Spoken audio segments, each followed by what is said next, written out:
Y vamos a conversar hoy día en nuestra entrevista principal con Paulina Bodanovich, que ha estado aquí ya muchas veces, presidenta del Partido Socialista. Gracias por estar con nosotros, Paulina. Hola, buenas noches, Fernando. Ando muy curioso. Muy curioso. ¿Qué es esto de una comida que anda todo el mundo preguntando desde que sirvieron hasta por qué pasó a ser algo tan tremendamente polémico cuando es, básicamente entiendo, una junta de personas que son del mismo sector político? Mira, yo creo que se formó una polémica, desafortunadamente, de algo que realmente yo valoro, la disposición de la ministra Toá, vicepresidenta en estos momentos, después de las largas jornadas de trabajo que todos tenemos y en particular ella, tener un espacio de conversación franco, distendido, que no era orgánico. Esto no respondía a una estructura partidaria ni nada, sino más bien de algunos actores coincidiendo que estábamos en Santiago, los que son de regiones, digamos, etcétera.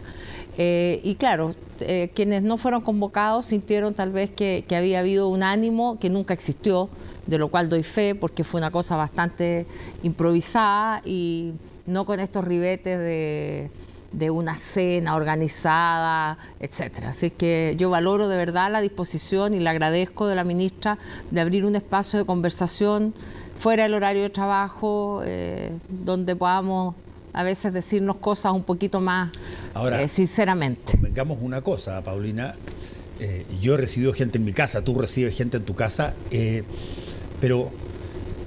La idea es que no salga en el diario. No, la idea es que tú sabes a quiénes invitas y por qué no invitas a quienes probablemente podrían estar ahí y no están. Pero, o sea, por eso se genera la duda, porque al final esto es una invitación a conversar, lo que me parece perfectamente razonable, pero claro, cuando se trata de ponerse de acuerdo en algún tipo de cosa y alguien no está, se levanta la duda de, a ver, ¿y por qué no? Bueno, yo desconozco cuál fue el criterio de la ministra para cursar las llamadas, digamos.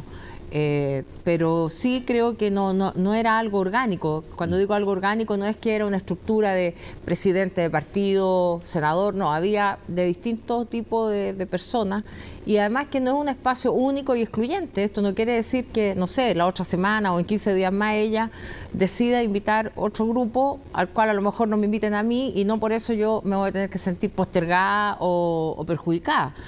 Creo que lamentablemente también hay un tema hoy día de bastante sensibilidad a flor de piel en todos los sectores. Está hablando del caso y claro, de las fundaciones y hay muchos resquemores a veces de cosas que en realidad no dan para esto. Ahora, hablé con Natalia Pergentili, con Leo Cubillos, con otras personas que no estuvieron y la verdad es que también lo entendieron y no hay más que eso, digamos. A ver, una de las, ya que lo mencionaste tú, cuando señalaste, estamos en medio de un suceso que de repente provoca este tipo de cosas, ¿cómo ves tú esta situación? Has dicho cosas bastante fuertes respecto de algunas de las otras personas y particularmente de personas que comandan partidos y que a tu juicio no han estado todo lo proactivos en este asunto hasta ahora. ¿Cómo estás viendo tú todo lo que tiene que ver con esta situación de los convenios y de las fundaciones? Bueno, ¿y qué tanto podría esto impactar al gobierno? Más de lo que ya lo ha hecho. Creo que todos conocen que tengo una forma bastante frontal de decir las cosas, no soy de dobles lecturas, y eso es bueno, pero a veces también genera algún impacto en el otro. Creo que en el caso concreto del senador Latorre lo pudimos conversar, aclarar ciertas miradas, porque yo siempre describo esto en términos bien de abogado, cuando tú llevas un testigo de un hecho, de un choque, tú estás ahí, yo estoy acá, y sobre el mismo hecho los dos tuvimos una visión distinta, porque tú lo presenciaste desde ese lado y yo de acá. Y eso pasa en la vida y pasa en la política también. Y cuando uno es capaz de conversar, a lo mejor no necesariamente nos vamos a poner de acuerdo en todo, pero vamos a poder comprendernos y entender las posiciones de cada uno. Y creo que así lo hicimos, y tenemos hoy día problemas bastante más grandes, partiendo por el de las fundaciones y de todo el sistema que aparece a partir de este caso. que creo que tenemos que concentrarnos desde el gobierno, desde lo legislativo. Nosotros ayer en la Comisión de Gobierno tuvimos al Contralor General de la República, tuvimos algunas... y yo misma presenté un proyecto de ley con otros senadores para terminar con estos traspasos directos o adjudicaciones a dedo, para decirlo en chileno, y el Contralor nos hizo varias observaciones sobre el proyecto, sobre otras deficiencias del sistema normativo, por ejemplo, que no hay una ley marco en Chile acerca de las transferencias a privados, donde la Contraloría queda inhibida de fiscalizar al privado, porque la Contraloría lo que puede fiscalizar es al órgano público, pero no puede ir al privado, y donde, por ejemplo, ese traspaso, la Contraloría no tiene cómo seguirlo porque no va a una cuenta especial, sino que si la fundación tiene una cuenta, a esa cuenta va a caer todo tipo de dinero y por lo tanto, ¿cómo va a seguir el hilo de un dinero que no es identificable? Entonces, hay muchas falencias en el sistema, lo cual no justifica lo que ocurrió, pero sí justifica una pronta acción de todo el Estado, de la Contraloría, del Ministerio Público, del Poder Judicial, por cierto, del Gobierno y del Poder Legislativo. Entonces, hoy día tenemos que concentrarnos, en primer lugar, en esto, en cómo mejoramos para que esto no vuelva a ocurrir.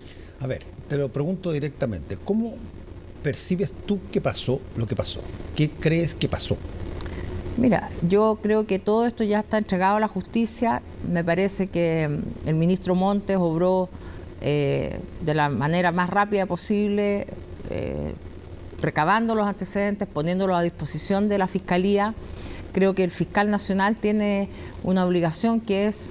él no puede dar instrucciones en las causas concretas, por prohibición legal, pero sí lo que puede hacer es impartir una instrucción en el sentido de que estas investigaciones se hagan con suficiente agilidad, con rapidez, con que, por ejemplo, los periodos de investigación no sean tan largos como han sido en otros casos, porque me parece que cuando está puesta en duda la fe pública, como es en este caso, es necesario que la confianza se recupere en el sistema en general.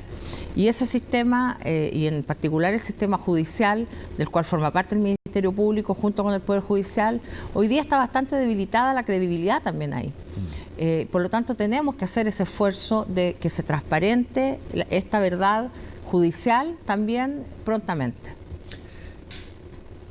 Última pregunta sobre esta materia para entrar en otra cosa. Aquí, ¿cuánto sientes tú que el caso convenio, el caso fundaciones, ha impactado en el gobierno del presidente Boric? Yo creo que es un golpe duro porque impacta en distintos aspectos, principalmente en que ya la política, los políticos, estamos suficientemente desprestigiados, los partidos políticos, el propio Congreso, tiene un bajo índice de aceptación por la ciudadanía.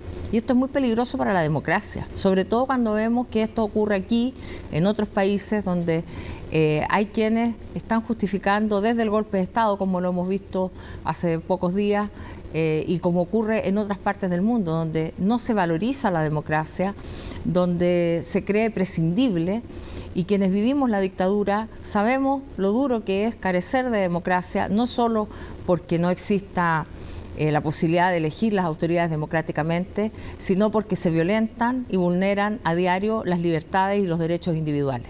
Sí, ahora, yo te hacía la pregunta porque en gran medida por lo que tú acabas de terminar diciendo, que estamos en un año que no es un año cualquiera, es un año donde se cumplen 50 años del golpe de Estado, por lo tanto va a haber mucha información respecto del pasado, mucha información respecto a qué pasó aquí y acá. Están saliendo libros prácticamente toda la semana sobre el tema y la pregunta... Ya no tengo tiempo de leer tanto. Exacto, y la pregunta entonces tiene que ver un poco con eso, ¿qué tanto puede impactar un hecho que todo el mundo sabía que iba a suceder porque todos los años ocurre esta misma situación, pero como nosotros tenemos en general, existe esta mentalidad de que las cosas tienen que ser redonditas, entonces son decenas de años y entonces son 5 decenas, 50 los años. Lustros claro, y la mitad de un siglo y todo eso, como que ha acaparado una tremenda atención todo lo que tiene que ver con eso. Y la pregunta que te hago es, en el marco de lo que tú mismo acabas de decir, la situación de confianza que la gente tiene en materia de sus instituciones representativas y todo lo demás, ¿qué tanto podría esta conmemoración de los 50 años afectar, para bien o para mal, la convivencia ya directamente, o sea, entrando a picar? Bueno, yo creo que afecta también en el sentido de que se ha ido polarizando progresivamente el país.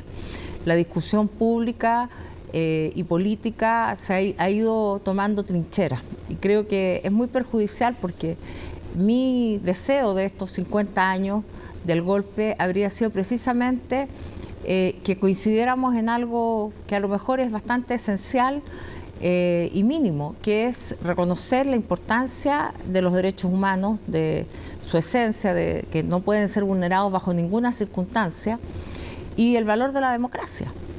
Y son dos cosas que el presidente ha pedido ahora que se reconozcan y que haya un acuerdo transversal, y vemos cómo parte de la derecha en forma recalcitrante se opone con argumentos además totalmente ilógicos o poco racionales. Entonces creo que esta polarización nunca le ha hecho bien a ningún país, menos al nuestro, y que esta oportunidad que teníamos tal vez de haber tenido un consenso mínimo en algo que es un mínimo civilizatorio, la estamos perdiendo, y finalmente estamos enfrascados en discusiones bastante graves, cuando además tenemos un proceso constituyente en curso. Y eso me parece muy complejo, que quienes hoy día desconocen el valor de los derechos humanos, desconocen el valor de la democracia, estén escribiendo la Constitución. Ahora, convengamos en una cosa, las personas no están escribiendo la Constitución por voluntad propia, digamos, fueron elegidos para eso. Y eso es un acto democrático para que llegue ahí. Segundo, tú dijiste muy bien que estamos en una situación que no es solamente propia de Chile, pero sí nos interesa mucho a nosotros, crispada y atrincherada.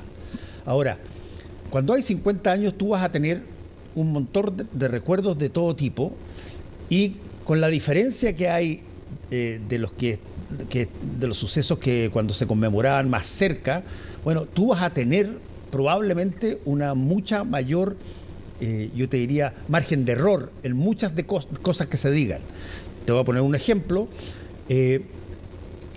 Cuando se pide fuerza y apoyo a los derechos humanos y todo lo demás, la contrapregunta que sale de inmediato es de, ok, pero veamos las causas que llevaron a aquello. Pero esa relativización es la peligrosa, bueno, porque tú no puedes justificar bajo ningún concepto que en este país haya habido personas que fueron secuestradas, torturadas, detenidas, muertas, desaparecidas hasta el día de hoy. Entonces ese es el peligro, porque en el fondo es decir, hay gente que, comillas, mereció aquello, y eso es de una brutalidad y de una insensibilidad que no podemos tolerar. Eso no es aceptable jamás. No, yo creo que hay una cosa que es probablemente más peligrosa, si es que esa lógica se entroniza. Si es que no hay una mirada crítica a lo que ocurrió, ¿por qué no repetirlo? Me imagino que las personas que dicen, oye, ¿sabéis qué? Yo creo que no fue tanto, o que esta cosa se exagera, o que eventualmente ustedes cometieron tal y tales cuales problemas. Bueno, si se diera en una situación relativamente similar, bueno, estaríamos dispuestos a hacer lo mismo de nuevo. Bueno, esa es la otra visión o la otra cara de lo que estamos viviendo hoy día. Entonces, y finalmente se justifica que existen causas que justifican un quiebre de la democracia. Bueno, entonces, entendiendo que inevitablemente vamos a llegar al 11 de septiembre del 2023 y se van a producir todas estas conmemoraciones respecto del golpe de Estado, ¿qué tanto ves tú al gobierno preparado para eso? Tú has visto que ya salió el que estaba encargado de las conmemoraciones, que era Patricio Fernández, ha habido toda una discusión y, mal que mal, el gobierno tiene una posición tremendamente importante para ordenar las cosas en materia de, por ejemplo, la historia del país. Mira, yo creo que por lo menos nosotros como Partido Socialista abordamos esto en dos miradas que son complementarias. Una mirada que es la mirada de la historia, de la memoria, de recordar a quienes cayeron en la lucha contra la dictadura y que fueron víctimas y reconocer también a su familia, o sea, en lo que es la memoria. Y en otra mirada de futuro, que es cómo proyectamos nosotros el socialismo y el proyecto socialista al futuro. Y esa es la forma en que creemos que hay que hacerlo, porque no es incompatible. Una cosa no quiere decir que no podamos hacer la otra, porque finalmente de los 50 años y principalmente del golpe de Estado, tenemos también que sacar lecciones y cómo proyectamos ese proyecto político que quedó truncado al futuro. Con todos los errores que se pueden haber cometido, pero como se ha dicho muchas veces, se pudieron haber cometido errores, pero jamás horrores. Y eso es finalmente lo que nosotros necesitamos proyectar al futuro. Ahora, siempre en el marco de lo mismo, el hecho, por ejemplo, que estemos haciendo por segunda vez un proceso constitucional, que no puede probablemente haber una cosa, si tú quieres, más azarosa, pero que casualidad más impresionante. En el momento en que están las cosas muy así crispadas por todo lo que significa estos 50 años, tenemos un proceso de discusión constitucional donde la mayoría de las personas que son consejeros ahí, bueno, son de derecha. Y por lo tanto, hay que entrar a ver si es que se puede constituir algo común para todos en el país que dé por lo menos una chance a que esta constitución no vuelva a ser rechazada. Mira, el anteproyecto o el texto que construyó la comisión experta es un texto donde se participaron desde los republicanos hasta los comunistas. Sí. Todo el espectro político estuvo representado y es un buen texto. Es un texto que logra abarcar las temáticas que tiene que abarcar una constitución, que es transversal y que fue aprobada por todos unánimemente. Entonces es posible, pero cuando tú y yo quiero entender que todas las indicaciones, de las 1069 indicaciones que hay presentadas, y particularmente las de los republicanos, ¿y por qué hago la diferencia? Porque las que son presentadas por el bloque oficialista solamente vienen a reforzar lo que se escribió en el texto constitucional, en el anteproyecto, y refuerzan las 12 bases, refuerzan aquello que fue acuerdo, y sobre todo enfatizan el Estado social y democrático de derecho. Hay otras, como las de los republicanos, que son, a mi modo de ver, franca provocación, o que son reafirmación para su electorado de aquello que para ellos es muy importante reforzar y aparecer como los más duros. Y tiendo a pensar y quiero pensar que aquellas finalmente va a caber la racionalidad en esto y van a entender que de aprobarse aquellas se va a rechazar este texto. Si están en el texto constitucional, van a dar pie para que se rechace. Y si que se rechaza, ¿cómo ves tú lo que sigue? Mira, es que yo creo que es tan complejo porque finalmente el Partido Republicano no quiso participar de la discusión del nuevo proceso. Participó sí de la elaboración del anteproyecto en la comisión experta a través de Carlos Frontaura, pero no quiso participar del proceso que llevó a tener esta nueva constitución porque ellos reafirmaban que la constitución vigente es la constitución que a ellos les gusta y que creen que es adecuada. Se restaron de ese proceso, luego se incorporan ahí. Entonces finalmente ellos nunca han querido una nueva constitución y lo han manifestado públicamente, y muchos de los que están hoy día ahí hicieron campaña diciendo que para ellos la mejor constitución era la vigente. Entonces finalmente ellos están extremando esto tal como lo hicieron aquellos a quienes ellos criticaron, porque en la Convención Constitucional se criticó y se vio la viga en el ojo ajeno, y hoy día no ven la viga en el ojo propio, digamos.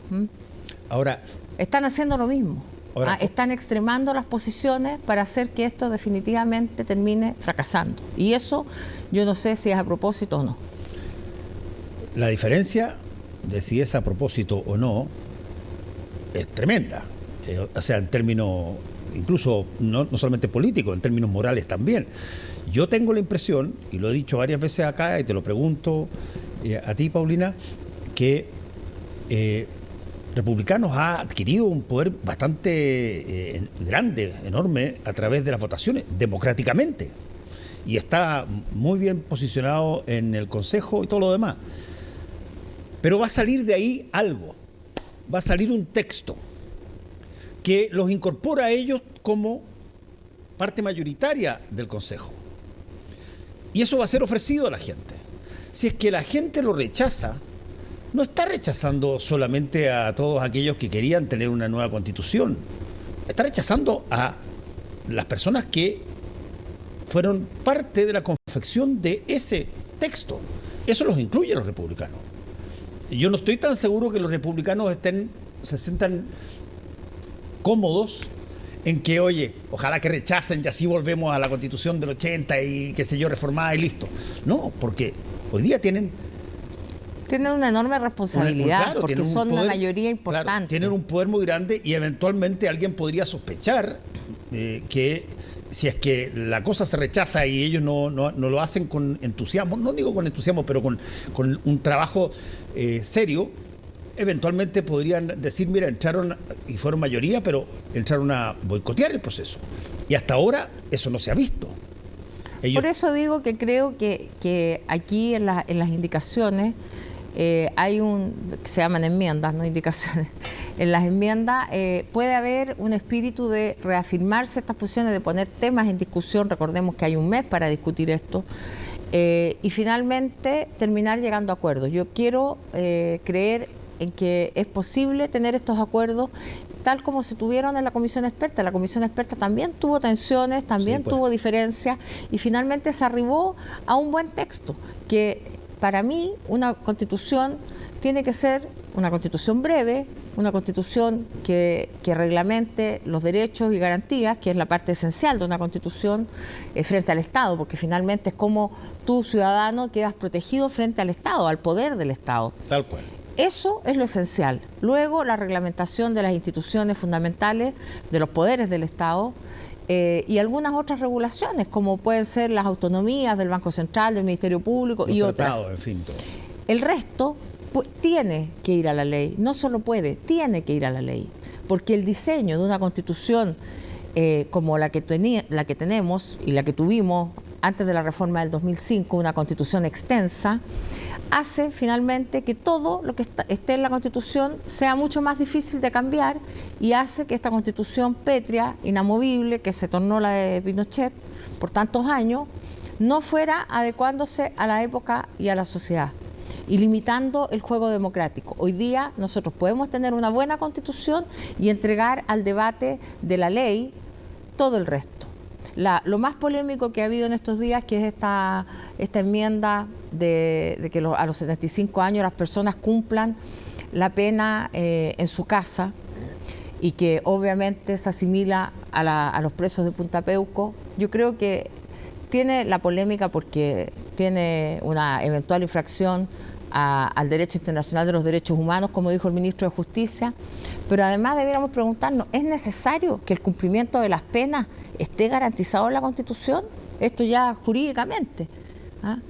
¿Cómo tú vas a preocuparte de que el cumplimiento de las penas, no las penas, el cumplimiento de las penas esté garantizado en la Constitución? Porque entonces nuevamente caemos en esta Constitución donde le vamos a ir a colgar todos los adornos posibles y tener una Constitución extensa que finalmente va a haber un motivo de cada chileno para rechazarla. Entonces yo creo que existe ese espacio de discusión hoy día y que hay que reforzar y esforzarnos, y eso es lo que nosotros le hemos pedido a nuestros consejeros constitucionales que hagan, que se esfuercen en dialogar y en llegar a acuerdos. Bueno, ¿hay optimismo en eso? Yo soy siempre optimista. Paulina, muchas gracias y vamos a seguir conversando más adelante cuando ya las cosas estén en otro trámite, a ver qué tanto se han ordenado para un lado o para otro. Muchas gracias, Fernando.